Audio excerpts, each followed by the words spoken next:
Hello friends, अनुरिति ज्योतिष केंद्र partnership theft loan engagement. इस वीडियो में हम ये सब देखने जा रहे हैं।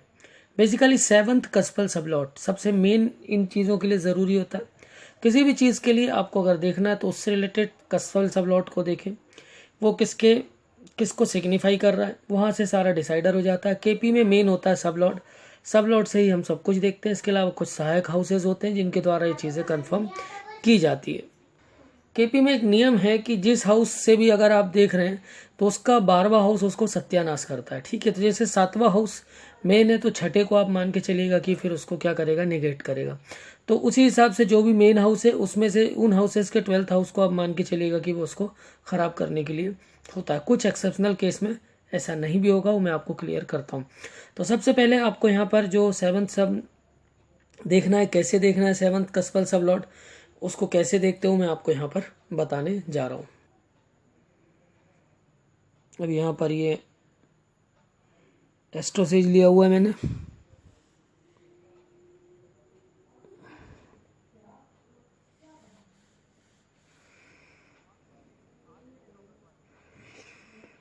यहाँ से खोला, कोई भी नाम ले लें। यहाँ पे नाम डाला हुआ है, फिर कुंडली खोलें, फिर यहाँ से केपी में जाएं।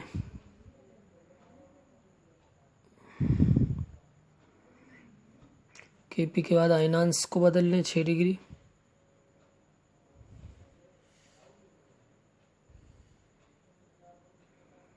नया केपी, डिग्री बोल रहा हूँ, 6 मिनट का अंतर रहता है। फिर इसके बाद आपको जाना है यहाँ पे भाव संधि। ये 7th हाउस, 7th हाउस का यहाँ से आपको देखना है ये राशि, ये नक्षत्र और ये सब लॉर्ड। ठीक है, तो ये 7th का यहाँ से आप सब लॉर्ड। ठीक है, 7th कस्पल सब लॉर्ड। अब इसके भी नक्षत्र लॉर्ड और सब लॉर्ड पे जाना है, तो यहीं से आप पीछे जाइए। अब देखिए 7th कस्पल सब लॉर्ड कौन सा था वहाँ पे, 7th कस्पल सब लॉर्ड राहु है।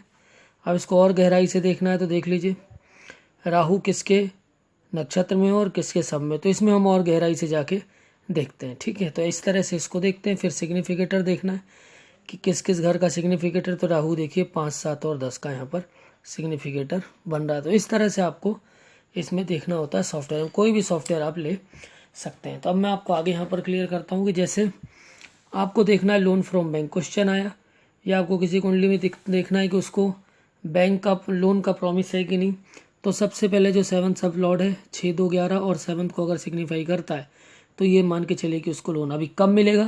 तो डीबीए देखना, दशा भुक्ति अंतरा, तो वहाँ पर उस दशा में उसको क्या हो जाएगा, वो लोन मिलने के चांस बन जाएंगे। उसके अलावा आपको वहाँ पर और भी जो चीज़ें देखनी होती है वो क्या कि बेसिकली जैसे वहाँ पर आप ये भी देखें कि गोचर का क्या काम है, गोचर कैसा चल रहा है।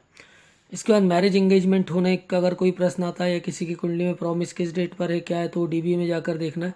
कस्पल सब लॉट 7th 3, 9, 11 को अगर सिग्निफाई कर रहा है, साथ में 7, 7 को भी सिग्निफाई कर रहा है, 100% एंगेजमेंट का समय उसके डीबीए के अनुसार बन गया। चोरी के चांस किसी के अगर कुंडली में है तो जैसे ही 7th कस्पल सब लॉर्ड जिन जिन हाउसेस को सिग्निफाई मतलब 2, 11 को अगर सिग्निफाई करता है तो ये मान के चलिए कि जैसी जो भी कस्पल सब लॉर्ड उसकी दशा अंतरा चली तो उस समय पर उसके यहाँ चोरी के चांसेस बनेंगे ही बनेंगे। या कोई मैरिज का या कोई चोरी के लिए पूछने आएगी चोरी हो सकती है कि नहीं, तो आपको इस तरह से उसको देखना है। सेकंड मैरिज के लिए 7, 2, 1, 11, ये बिल्कुल मेन मैरिज का जो मैंने वीडियो डाला उसी की तरह होता है। अब यहाँ पर अगर किसी की मैरिज रुकने का है तो जो 7th कस्पल सब लॉर्ड है 7वें घर का 12वां छठा, दूसरे का पहला और 11वें का 10वां।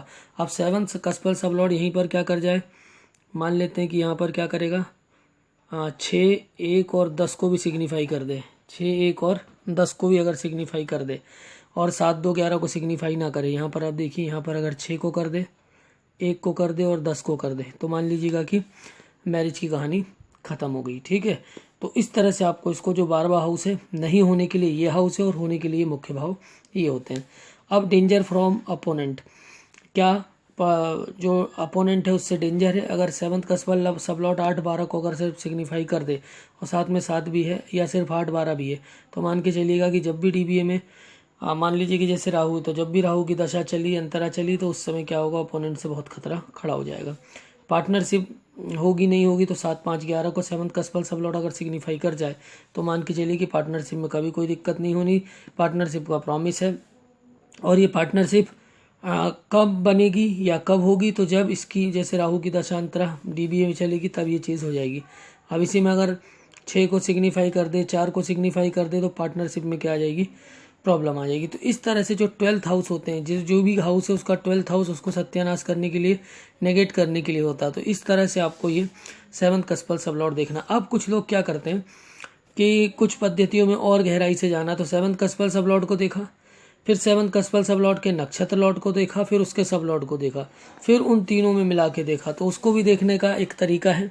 नॉर्मली इन तरीके ही इनफ होते हैं, यहाँ से सारी चीज़ें समझ में आ जाती हैं कि होना है या नहीं होना। प्लस एक चीज़ और ध्यान रखें कि अगर 7th का स्पेल सब लॉर्ड रेट्रोग्रेड है राहु केतु को छोड़कर, क्योंकि राहु केतु तो ऑलवेज रेट्रोग्रेड होते हैं, तो वहाँ पर मान के चलिए कि फिर वो काम होने में मुश्किल है, काम नहीं होगा। देखिए कुछ लोग बोलते हैं कि शादी का प्रॉमिस नहीं था तो शादी कैसे हो गया, काम को प्रॉमिस नहीं था तो काम कैसे हो गया। शादी उसको कहते हैं जो 30-40 साल चलती है। शादी इसको नहीं कहते कि 6 महीने हुई, 1 साल हुई, 2 साल हुई और शादी खत्म हो गई।